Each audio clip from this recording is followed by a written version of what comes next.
Hey everyone, welcome to Judging for the Win. I'm Dave, and this is my daily ruling. If you've ever played with or against Gifts Ungiven before, then you may have seen or heard about this trick where you can basically use it as a double entomb. You can search your library for any two cards with different names and put them directly from your library into your graveyard, without any interaction from your opponent required. That could be useful if, for example, you wanted to get something like Unburial Rights and a reanimation target. Today's question is to explain exactly how and why this trick works. Alright, so first of all, I will say that there's a little bit of spoiling on this question that happened when they updated the wording of Gifts Ungiven.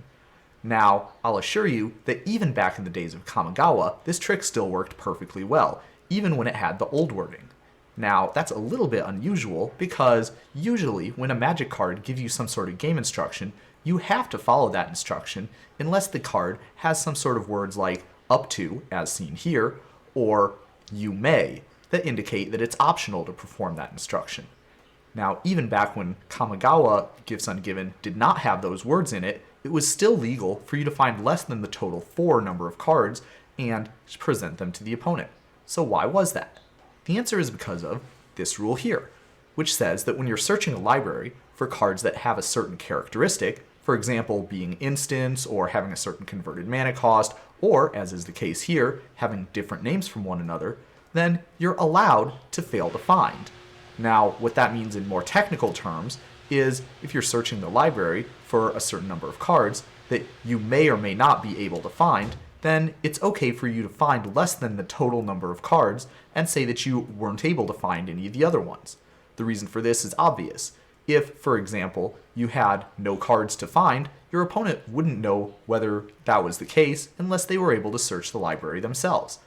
That means that in order to make sure you were following the rules, they would have to be able to look at the cards just like you in order to make sure that there wasn't actually some instant you could get, or there wasn't actually some card with the right converted mana cost you could get, or there wasn't actually 4 different cards with different names that you could get.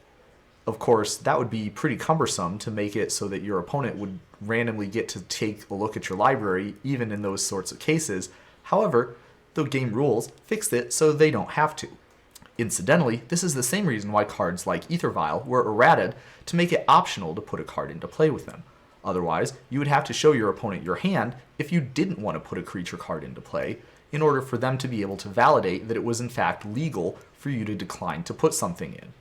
If it was optional, then you don't have to show your opponent your hand in order for them to be confident that you're making a legal play, because it will always be legal for you to not put something onto the battlefield.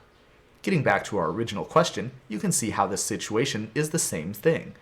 If you didn't have the ability to fail to find, then that means that you could hypothetically have a library that contained all planes, and you wouldn't be able to find 4 different cards with different names, only 1.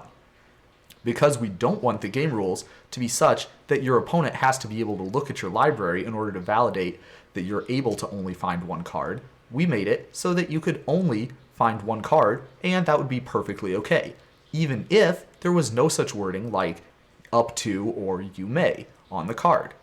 This is the same reason why, for example, if you Mindslaver your opponent, you can make them crack all their fetch lands and not find anything at all, because you're searching their library for cards that have a specific characteristic.